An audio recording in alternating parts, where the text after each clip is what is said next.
कभी सोचा है कि एक नदी सिर्फ पानी का बहाव नहीं, बल्कि उसकी भी अपनी एक कहानी होती है। एक ऐसी कहानी जिसका एक जन्म है, एक जोशीली जवानी है और एक शांत सा बुढ़ापा भी। तो चलिए आज इसी कहानी में गोता लगाते हैं और एक नदी के इस अविश्वसनीय सफर को जरा करीब से देखते हैं। तो सवाल उठता है, कैसी होती है एक नदी की कहानी? कहाँ से आता है इसमें इतना सारा पानी और आखिर कहाँ जाकर ये शांत हो जाती है? चलिए आज इसी रहस्य को परत दर परत खोलते हैं और इस सफर की शुरुआत करते हैं।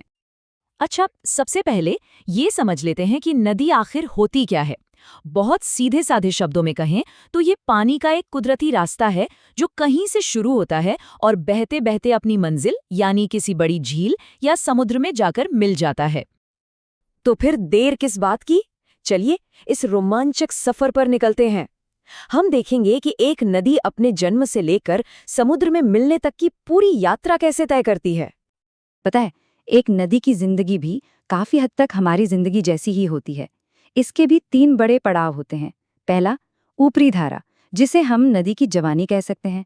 फिर आती है मध्य धारा, यानी उसका मैच्योर फेज। और आखिर में निचली धारा, जो उसका बुढ़ापा है। हर कहानी की एक शुरुआत होती है ना? वैसे ही हर नदी का भी एक शुरुआती पॉइंट होता है जिसे हम स्रोत कहते हैं। जैसे हमारी अपनी गंगा नदी को ही ले लीजिए, उसकी शानदार यात्रा शुरू होती है विशाल गंगोत्री ग्लेशियर से। बस यहीं से उसका महान सफर शुरू होता है। और यहीं से शुरू होती है नदी की असली जवानी। पहाड़ों से जब ये नीचे उतरती है ना, तो पूरी ताकत और जोश से भरी होती है। बहाव इतना तेज होता है कि रास्ते में आने वाली चट्टानों को काटकर गहरी वी शेप वाली घाटियां बना देती है। और हाँ, वो जो खूबसूरत झरने हम देखते हैं, वो भी इसी स्टेज में बनते हैं। पहाड़ों का सफर पूरा करके जब नदी मैदानों में आती है, तो वो एकदम शांत और समझदार हो जाती है। उसकी रफ्तार अब धीमी पड़ जाती है, वो फैलकर चौड़ी हो जाती है और एक सांप की तरह बल खाते हुए, इठलाते हुए चलती है। इन मोड़ों को मिएंडर कहते हैं। और ये जो खेती के लिए उपजाऊ जमीन होती है ना, वो भी नदी इसी स्टेज में बनाती है। और फिर आता है नदी का आखिरी पड़ाव, उसका बुढ़ापा। समुद्र में मिलने से ठीक पहले नदी का बहाव इतना धीमा हो जाता है कि मानो बस रुक ही गया हो। अब तक उसने अपने साथ जो भी मिट्टी, रेत, कंकड़ जमा किए थे, वो सब यहीं जमा करने लगती है। और इसी जमाव से एक नई जमीन बनती है जिसे हम डेल्टा कहते हैं।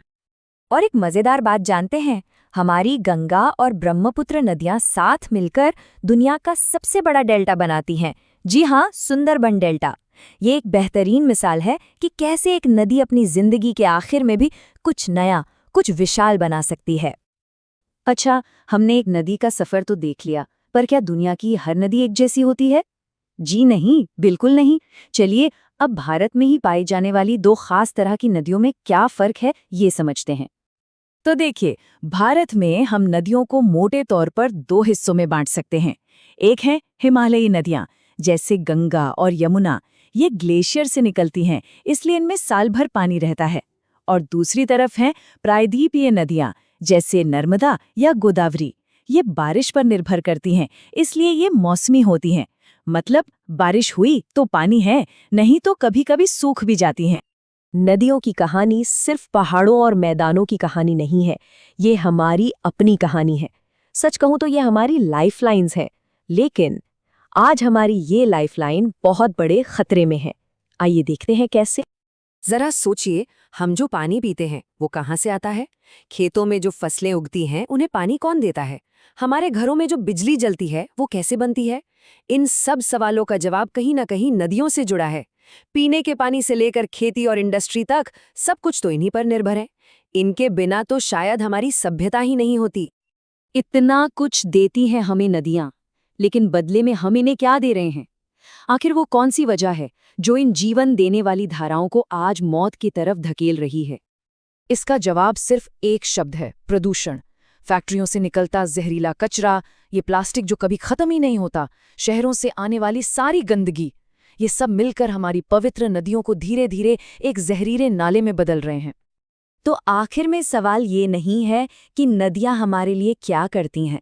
सवाल ये है कि हम उनके लिए क्या कर सकते हैं। वो हमें जिंदगी देती हैं, पर क्या हम उनकी जिंदगी बचा पाएंगे? ये एक ऐसा सवाल है जिसका जवाब हम सबको मिलके ढूंढना होगा।